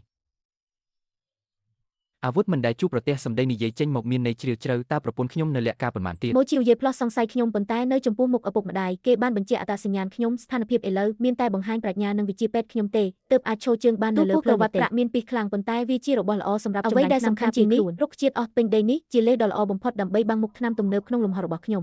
អូនថ្លៃទី9អូនបេះស្មៅទាំងនេះជារុក្ខជាតិអស់សប្រាញឹកញាប់តាមផ្លូវប្រកបជាមានឈឺក្បាលក្តៅខ្លួនបេះខ្លះទុកការពារក្រែងលោត្រូវការបងថ្លៃទី9បងថាស្មៅទាំងនេះអាចព្យាបាលជំងឺបានមើលចុះនេះហៅថាខូទាកជឺជួយរំលាយកម្ដៅនិងបន្សាបពីឯនេះជារុក្ខជាតិឈឺឈានឆាវបងថ្លៃទី9បងបង្រៀនខ្ញុំផងខ្ញុំជួយបេះបងដែរមើលណែទាំងនេះសុទ្ធតែខ្ញុំបេះបានបងថ្លៃទី9របស់ឯងជាមនុស្សមានប្រាជ្ញាណាស់ថ្ងៃក្រោយរៀនសូត្រពីនាងឲ្យបានច្រើនទៅមើលពួកត្រកូលមកចុះដូចជាបេះស្មៅព្រៃមួយគំនូមកហូបជំនួសបាយទៀតផងចុងក្រោយស្លាប់ច្រើនយ៉ាងនេះពិតជារំខានអារម្មណ៍មែនអ្នកនាងហឺតើអ្នកកើតអីមកជួយលឿនឡើងចិត្តដាច់ខ្យល់ហើយប្រញាប់ទៅអញ្ជើញលោកជំទាវត្រកូលមកដែលចេះវិជ្ជាពេទ្យនោះមកកូនហឺធ្វើតាមសមត្ថភាពទៅណាក្រែងលោកគេស្លាប់កុំឲ្យគេមកទម្លាក់កំហុសលើកូនអ្នកម៉ាក់កុំបារម្ភខ្ញុំដឹងប្រមាណហើយអ្នកនាងហឺប្រញាប់ប្រើវិធីបន្សាបពីពោះរបស់នាងចេញមកវិធីដែលខ្ញុំនិយាយប្រើបានផលតែពេលទើបតែត្រូវពោះខំភ្លាមប៉ុណ្ណោះឥឡូវវាយឺតពេកហើយអីចឹងនាងថាធ្វើម៉េចប្រញាប់ធ្វើអីមួយទៅឥឡូវគឺពួកលោកមកសុំឲ្យខ្ញុំជួយតើនេះជាអាកប្បកិរិយារបស់អ្នកសុំជំនួយឬមន្ត្រីស្ទីលជួយសង្គ្រោះជីវិតសំខាន់ជាងមានលក្ខខណ្ឌអីនិយាយមកឲ្យខ្ញុំមើលអ្នកជំងឺសិនប្រកែកភ្នែករីកបន្តិចជីបចរដើរយឺតដង្ហើមខ្សោយពីពោះក្រវ៉ាត់ប្រាក់បានចូលដល់បេះដូងហើយបើយឺតកន្លះម៉ោងទៀតច្បាស់ជាស្លាប់ស្មៅឡុងតាន់ឆាវអាចជួយសង្គ្រោះជីវិតបានលោកទំពាវាឲ្យមាត់បន្តិចទៀតយកទៅបិទលើមុខរបួសហេតុអីចាំបាច់ប្រើមាត់ទំពីរកថ្មពីរដុំមកបុកឲ្យមាត់មិនល្អជាងទេបើប្រើថ្មបុកទឹកថ្នាំនឹងហូរអស់ហើយបើលោកខ្លាចលំបាកជីវិតមនុស្សម្នាក់នេះរស់ឬស្លាប់មិនពាក់ព័ន្ធនឹងខ្ញុំទេចៅឈៀងជួយសង្គ្រោះជីវិតសំខាន់ជាងស្ដាប់នាងទៅលោកមន្ត្រីកុំស្ដាប់តាមហឺជីរ៉ានឲ្យសោះនាងមិនចេះវិជ្ជាពេទ្យតតែសោះនេះគឺចង់សម្លាប់លោកមន្ត្រីហើយលីរ៉ូអ៊ឺជាមិត្តសម្លាញ់របស់ម្ចាស់រាងកាយដើមតែងតែលាងខួរក្បាលនាងរហូតដល់ធ្វើឲ្យនាងស្លាប់ដោយប្រយោលលីរ៉ូអ៊ឺបើនាងថាខ្ញុំមិនចេះវិជ្ជាពេទ្យអីចឹងពីរបស់លោកមន្ត្រីនាងជាអ្នកបន្សាបទៅនាងជាអ្នកផ្ទះណាកុំមកបង្កើតរឿងនៅទីនេះខ្ញុំគឺលីរ៉ូអ៊ឺនៃត្រកូលលីខ្ញុំនិងនាងធំធាត់ជាមួយគ្នាតាំងពីតូចគេសំបីតែស្មៅថ្នាំក៏មិនស្គាល់ផងអាចព្យាបាលពីពោះជាបានយ៉ាងម៉េចលោកម្ចាស់ខ្វាន់កុំចាញ់បោកគេឲ្យសោះលោកម្ចាស់ចាំងខ្វាន់អ្នកនាងលីថាយើងមិនចេះថ្នាំពេទ្យទេក្រែងលោកខ្ញុំមើលមនុស្សស្លាប់មែនពួកអ្នកកុំបន្ទោសខ្ញុំឲ្យសោះទៅងាប់ទៅទីនេះគ្មានវេនឯងនិយាយប្រែប្រួលទេលោកម្ចាស់ខ្វាន់បន្ធូរខឹងផងកូនស្រីខ្ញុំមិនដឹងអីទេលើកលែងទោសឲ្យនាងផងលោកម្ចាស់ខ្វាន់អំបញ្ញមិញលោកមិនបារម្ភថាស្មៅថ្នាំនេះមានពីទេតាមពិតស្មៅនេះអ្នកណាទំពាមាត់ក៏ដូចតែគ្នាដែរបើមិនចង់ត្រូវរំពាត់ទៀតទំពាឲ្យមាត់ហើយខ្ជាក់ចេញមកលោកម្ចាស់ខ្វាន់រួចរាល់ហើយប៉ុណ្ណឹងចុះយកទឹកស្អាតមកឲ្យខ្ញុំយកថ្នាំដែលទំពាមាត់អំបញ្ញមិញទៅលាបលើមុខរបួសឯងឈោភ្លើធ្វើអីទៀតប្រាប់ឲ្យទៅលាបថ្នាំតើលោកម្ចាស់ខ្វាន់ខ្ញុំមិនហ៊ានទេលោកម្ចាស់ខ្វាន់ខ្ញុំចិត្តតូចទុកឲ្យខ្ញុំធ្វើផ្ទាល់ចុះមីស្រីខូចខំតែគិតថានឹងឲ្យហឺជីរ៉ានប៉ះរបស់ខ្ពើម្អាមនេះស្មានមិនដល់ថាអ៊ីនាងស្ម័គ្រចិត្តយ៉ាងនេះចាំមើលចុះហឺជីរ៉ានខ្ញុំមុខជាទៅរកការជាមួយឯងមិនខានពួកឯងទាំងពីររំកិលទៅកន្លែងដើមវិញឯងចេះបន្សាបពីពិតមែនឬអត់លាបថ្នាំរួចហើយហេតុអីមេដឹកនាំមិនបានធូរស្រាលបន្តិចសោះលោកហឺបើឯងហ៊ានតែកុហកបោកប្រាស់ប្រយ័ត្នត្រូវរំពាត់ពីចូលដល់សរីរាង្គហើយគ្រាន់តែលាបខាងក្រៅមានប្រយោជន៍បន្សាបខ្ញុំមានប៉ុន្តែត្រូវរកឱកាសព្យាបាលតែចុងក្រោយប៉ុន្តែខ្ញុំត្រូវប្រើវិជ្ជាពេទ្យពិសេសរបស់លោកគ្រូខ្ញុំអំឡុងពេលនោះមិនអនុញ្ញាតឲ្យអ្នកក្រៅមើលទេឲ្យពេលពួកឯងមួយអុជធូបលើពេលនេះទោះជាទេវតាក៏ជួយមិនបានដែរឯងត្រឡប់មកវិញជួយមនុស្សទៅមានផលអីកើតឡើងខ្ញុំជាអ្នកទទួលខុសត្រូវងាកក្រោយទាំងអស់គ្នាហើយដើរចេញទៅ30ជំហានសេរ៉ូមនេះមានតម្លៃគ្មានទីផ្សារទេចំណេញដល់ឯងហើយរក្សាជីវិតបានហើយ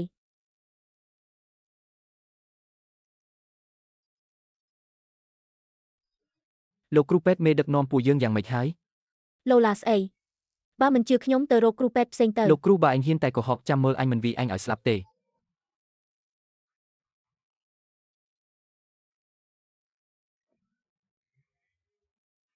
កុំបារម្ភមិនស្លាប់ទេអញប្រកាសទេថាពីបានបន្សាបហើយខ្ញុំប្រកាសណាស់ក្នុងរវាង2ម៉ោងគេប្រកាសជាភ្ញាក់ល្អឲ្យតែមេដឹកនាំភ្ញាក់ឡើងប្រកាសជាមិនធ្វើឲ្យអញខាត់បងទេខ្ញុំទាំងស្រេកទឹកទាំងហត់ទាំងមួយគេងត្រឡប់ទៅសម្រាកហើយប្អូនថ្លៃស្រីជីវប្រញាប់មកអរគុណគេវិញកុំគួសំអីឯងចេះវិជ្ជាពេទ្យមែនឬម៉ែកាលខ្ញុំនៅតូចមានសំណាងបានសៀវភៅថ្នាំដែលអ្នកពូកែម្នាក់ទុកឲ្យម៉ែក៏ដឹងថាខ្ញុំមិនសូវចូលចិត្តចេញក្រៅដែរធម្មតានៅតែផ្ទះស្រាវជ្រាវវិជ្ជាពេទ្យកំសាន្តយូរទៅអ្វីក្នុងនោះក៏យកធ្លុះធ្លាយអស់ទៅបើនិយាយបែបនេះគឺស្ដាប់ទៅសមហេតុផលហើយឯងមានជំនាញបែបនេះម៉ែក៏អស់បារម្ភដែរម៉ែ ខ្ញុំទាំងឃ្លានទាំងមួយគេងពួកខ្ញុំគោខ្លាំងណាស់ហានយេផ្លូវនិរទេសឆ្ងាយណាស់ឯងត្រូវរៀនសម្របខ្លួនជោគជ័យឬបរាជ័យគឺអាស្រ័យលើចរិតរបស់ផឹងវាំងហើយសង្ឃឹមថាគេជាមនុស្សដឹងគុណចុះល្អណាស់មេដឹងខ្លួនហើយមេតើមានអារម្មណ៍យ៉ាងណាដែរធ្វើឲ្យពួកយើងភ័យសឹងស្លាប់ហើយខ្ញុំមិនទាន់ស្លាប់ទេសំណាងបានភរិយាទី9នៃគ្រួសារមកជួយមេកាមែនទេតើខ្ញុំកាត់អីឲ្យប្រកាសមេគឺមេត្រូវថ្នាំពុលពោះបើគ្មានអ្នកមានគុណជួយទេប្រហែលជាទៅជួបស្ដេចយមរាជបាត់ហើយមេពិតជាមិនស្លាប់មែនទេតើនរណាជាអ្នកជួយបន្សាពុលឲ្យខ្ញុំគឺភរិយាថ្មីរបស់លោកម្ចាស់ទី9នៃគ្រួសារមកហឺរីរ៉ានខ្ញុំមើលមនុស្សខុសហើយឡៅបាឯងយកនំប៉ាល់ស្ពីគ្រាប់ទៅចែកឲ្យមនុស្សម្នាក់ក្នុងគ្រួសារមកទៅហើយសួរពួកគេផងថាតើមានសំណុំពរអ្វីទៀតទេឲ្យតែមិនហួសហេតុព្យាយាមបំពេញចិត្តពួកគេចុះមេរបស់ពួកយើងប្រាប់ថាឲ្យនំប៉ាល់ស្ពីគ្រាប់ដល់អ្នករាល់គ្នាម្នាក់គឺស៊ឺនាងបានជួយជីវិតមេប្រាប់ថាបើមានលក្ខខណ្ឌអ្វីអាចលើកឡើងឥឡូវនេះបានម៉ែមនុស្សគឺម៉ែជាអ្នកជួយចង់បានលក្ខខណ្ឌអីម៉ែសម្រាប់ចិត្តខ្លួនឯងចុះតែសូមកុំលោភលន់ពេកអីលោកមន្ត្រីពួកយើងមិនមានសំណុំពរច្រើនទេគ្រាន់តែសង្ឃឹមថាពេលកាត់តាមស្រុកបន្ទាប់អាចឲ្យពួកយើងទៅទិញរបស់ប្រើប្រាស់ប្រចាំថ្ងៃខ្លះគ្មានបញ្ហាទេថ្ងៃត្រង់ស្អែកកាត់តាមស្រុកយន្តឡាយពួកយើងនឹងបំពេញស្បៀងឲ្យអនុញ្ញាតឲ្យនាងទៅអរគុណច្រើនលោកមន្ត្រីតែប៉ុណ្្នឹងទេអស់ហើយបើលោកមន្ត្រីចិត្តទូលាយខ្ញុំចង់បានពស់ដែលវាងាប់ថ្ងៃនេះព្រោះគ្រឿងក្នុងពស់ច្រើនមុខអាចធ្វើជាថ្នាំបាក់យល់ព្រមពួកយើងយល់ព្រមពីងទឹកទាំងនេះជារបស់អ្នកហើយព្រឹកស្អែកពួកយើងនឹងយកនំប៉័ងចំហុយមកឲ្យថែមទៀត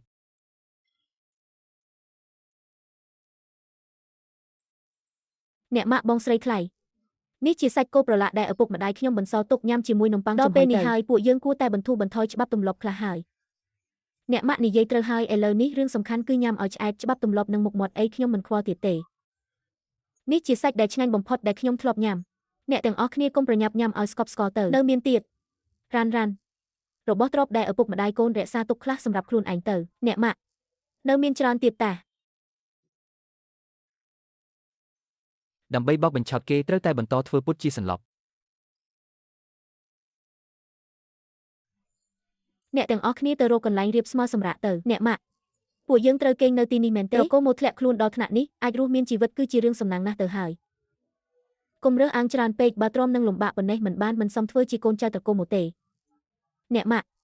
មនុស្សត្រកូលមកមិនខ្លាចលំបាកទេខ្ញុំក៏មិនខ្លាចដែរប្អូនថ្លៃទី9តើអ្នកគេងលក់ហើយឬនៅទេបងស្រីថ្លៃទី2មានការអីមែនទេឲ្យនំប៉័ងចំហុយមកខ្ញុំមួយបានទេបងស្រីថ្លៃទី2ញ៉ាំមិនទាន់ឆ្អែតទេអត់ទេគឺចង់យកទៅឲ្យក្មួយប្រុសរបស់ខ្ញុំចង់យកនំប៉័ងចំហុយទៅឲ្យខាងត្រកូលសៀននៅពេលយប់ស្ងាត់ហើយសួរឪពុកខ្ញុំថាតើមានរឿងអ្វីកើតឡើងឲ្យប្រកបយកទៅចុះហើយជួយសួរនាំស៊ើបសួរការឲ្យច្បាស់ជំនួសខ្ញុំផងអរគុណប្អូនថ្លៃទី9ខ្ញុំសួរច្បាស់ហើយនឹងប្រញាប់ត្រឡប់មកវិញយកល្អដល់ពេលថែមអាហារឲ្យវីរបុរសរូបនេះហើយគេធ្វើពុតជាសន្លប់ដើម្បីគេចពីពួកមន្ត្រីប៉ុន្តែមនុស្សដែកបើមិនញ៉ាំមិនផឹកពេញមួយថ្ងៃហើយថែមទាំងត្រូវលាក់បាំងអ្នកក្រៅទៀតគង់តែទ្រាំមិនរួចទេអូយដេកត្រជាក់ណាស់ដល់ថ្នាក់ក៏ឆ្អឹងអស់ហើយនៅលើទេស្រួលជាងស្មានតែលោកជំទាវទី9ជាមនុស្សខ្លាំងពូកែមិននឹកស្មានសោះថាស្វាមីសន្លប់បាត់ស្មារតីទៅហើយនៅមានចិត្តមកដណ្ដើមសេចក្តីស្រឡាញ់ទៀតញ៉ាំបន្តិចទៅរកកន្លែងគ្មានមនុស្សញ៉ាំអីហើយមើលថែរបួសផងខ្ញុំនឹងយកអីវ៉ាន់មកបាំងជំនួសអ្នកគេមិនដឹងទេប្រាក់សន្លឹក3000ដំឡឹងនិងប្រាក់រី20ដំឡឹងមនុស្សចាស់ទាំងពីរប្រកាសជាបញ្ចេញទ្រព្យសម្បត្តិទាំងអស់ហើយតើរបួសយ៉ាងម៉េចហើយឈប់ហូរឈាមហើយអរគុណអ្នកខ្លាំងណាស់ដែលបានធ្វើរឿងទាំងនេះសម្រាប់ខ្ញុំនិងត្រកូលមកបងស្រីថ្លៃទី2ខ្ញុំនៅទីនេះប្អូនថ្លៃទី9អ្នកនិងប្អូនប្រុសទី9សម្រាប់ចុះខ្ញុំចាំនិយាយគ្នានៅស្រីថ្លៃទី2យល់ច្រឡំហើយមិញនេះខ្ញុំគ្រាន់តែបញ្ចុកអាហារឲ្យស្វាមីទេមើលខួរក្បាលខ្ញុំចុះគិតផ្ដេសផ្ដាស់មែនតើអ្នកបានសួរច្បាស់នៅហេតុអ្វីបានជាមនុស្សទាំងនោះតម្រង់ទីដើមមកលើត្រកូលខ្ញុំនិយាយថាមុនពេលត្រកូលសៀត្រូវគេបណ្ដឹងចេញគឺគ្មានសញ្ញាប្រាប់មុនរហូតដល់មន្ត្រីប្រកាសរាជសារថាអភិជនមួយជាយាយបានសារភាពទោសក្បត់ជាតិថែមទាំងនិយាយថាបានផុសតាំងពីជាយាយទើបបញ្ជាក់ថាលោកពុកខ្ញុំធ្លាប់ទទួលសំណូកកាលពីច្រើនឆ្នាំមុនដូច្នេះគ្រួសារផ្សេងទៀតសុទ្ធតែគិតថាជាយាយធ្វើបែបនេះដើម្បីការពារជីវិតខ្លួនឯងទើបអូសទាញគ្រួសារខាងស្រីនិងត្រកូលមិនបានសារភាពតតែសោះសំបីតែខ្លឹមសាររាជសារក៏ទើបតែដឹងដែរជាល្បិចបាញ់មួយគ្រាប់បានចម្រើនពីក្បាលយ៉ាងសាហាវខូខើស្ដេចឆ្កែនោះប្រើដៃត្រកូលមកដើម្បីកម្ចាត់សត្រូវហើយថែមទាំងឲ្យពួកគេសម្លាប់គ្នានៅលើផ្លូវបណ្ដឹងចេញទៀតសំបីតែស្លាប់ក៏មិនបានស្ងប់ចិត្តដែរ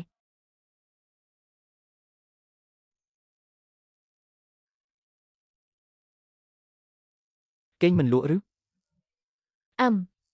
មកពីរឿងដែលបងស្រីថ្លៃទី2និយាយមែនទេ ប្រហែលជាអញ្ចឹងហើយ ការដែលគ្រួសារហ្វាងត្រូវរងគ្រោះខ្ញុំអាចទីដឹងពីមូលហេតុកាលពីពិធីលៀងសាយភោជឆ្នាំមុនកូនស្រីលោកហ្វាងបានបដិសេធស្ដេចរួចក៏ប្រញាប់រៀបការនៅថ្ងៃបន្ទាប់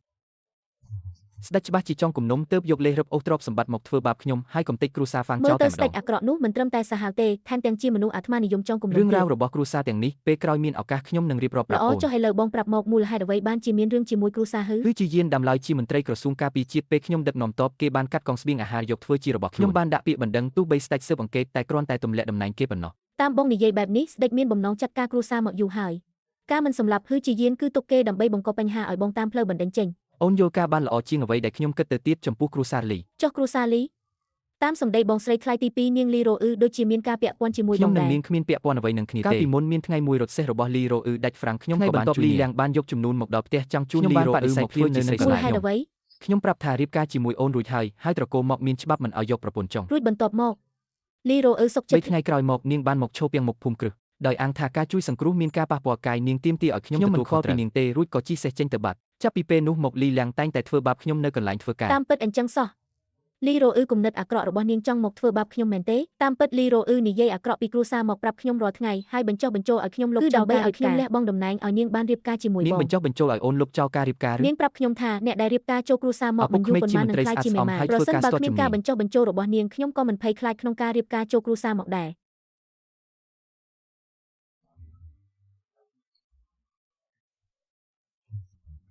មិននឹកស្មានថាកូនស្រីម្នាក់មានគំនិតអាក្រក់បែបនេះសែនថោកទាបមែន ថោកទាបមែនធ្វើជាបារម្ភពីមុខខ្ញុំដល់ពេលត្រូវបណ្ដឹងចេញក៏ចេញធៀបពិតភ្លាម សម្បត្តិដែលឪពុកក្មេកឲ្យមកខ្ញុំបានមើលរួចហើយ សម្បត្តិដែលឪពុកខ្ញុំឲ្យបងតើគាត់សរសេរអ្វី ខ្លឹ ខ្លះ មសារខ្លីណាស់ឪពុកក្មេកប្រាប់ថាគាត់នឹងប្រមូលភស្តុតាងស្អាតស្អំដោយស្ងាត់ដើម្បីជួយដោះស្រាយរឿងខ្ញុំក្រៅពីនេះគាត់សង្ឃឹមថាខ្ញុំនឹងមើលថែអូនឲ្យបានល្អ គ្រាន់តែប៉ុណ្ណឹង មានតែប៉ុណ្្នឹងឯង ទង្វើរបស់ហ៊ឺយុនមីងគឺគ្រោះថ្នាក់ខ្លាំងណាស់គាត់ជាសាច់ថ្លៃគ្រួសារមកចរិតស្ដេចសឹងវូប្រសិនបើខឹងរាលដាលដល់គាត់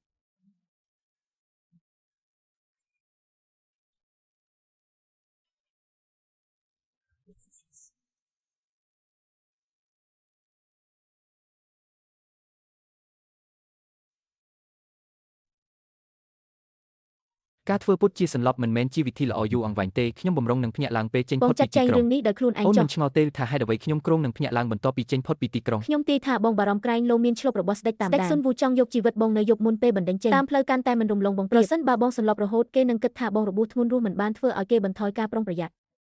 បើខ្ញុំរត់គេចខ្លួនម្នាក់ឯងមិនពិបាកទេប៉ុន្តែគ្រួសារមកមានមនុស្សស្រីច្រើនពេកចេញទៅសាច់ញាតិនៅរាជធានីក៏ត្រូវរងគ្រោះដែរខ្ញុំតែងតែមានអារម្មណ៍ថាខុសចំពោះអ្នកចូលគ្រួសារមកក៏ត្រូវមកលំបាកខ្ញុំត្រូវតែនាំអ្នករាល់គ្នារស់រានមានជីវិតគោលដៅមានតែមួយគឺទៅដល់ទី2ផ្ដោយសុវត្ថិភាព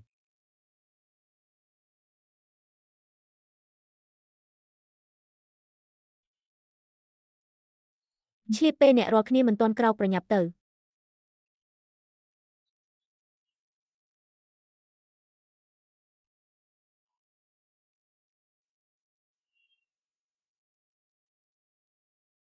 ហេតុអីនំប៉័ងនេះរឹងជាងធំទៀត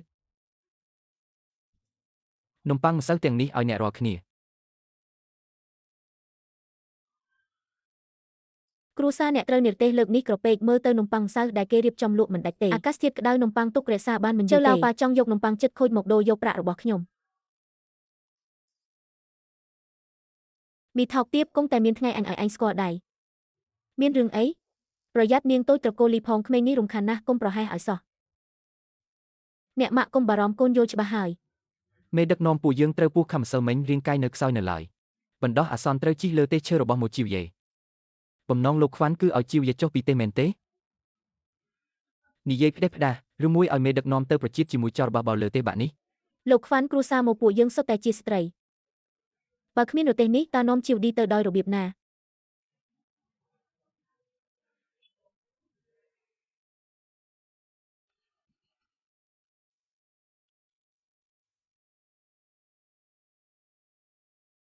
លោកមន្ត្រីផឹងឥឡូវលោកមានអារម្មណ៍ថាតឹងទ្រូងនឹងដើរប៉ុន្មានជំហានដកដង្ហើមមិនដល់មែនទេ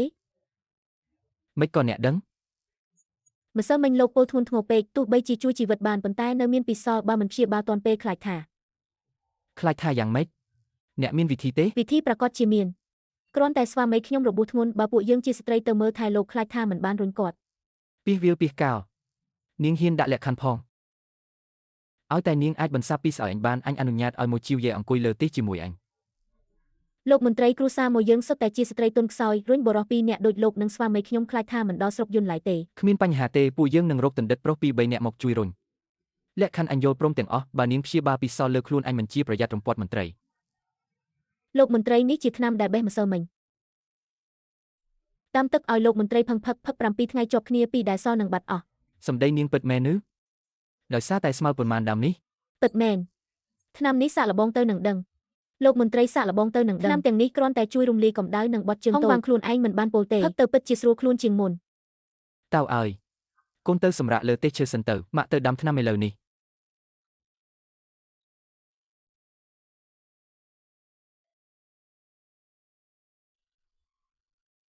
អាម៉ាក់វា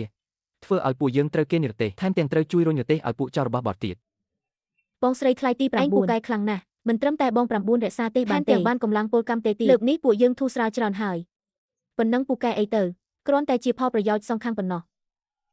បងថ្លៃ9នៅទីនោះមានថ្នាំខ្ញុំទៅពេះថ្ងៃមុខរបស់ប្អូនស្រីនៅវែងឆ្ងាយទៀតធ្វើឲ្យយឺតយ៉ាវដំណើរក្រុមរំពាត់របស់មន្ត្រីយាមមិនយល់មុខនរណាទេ ប្រញាប់ឡើង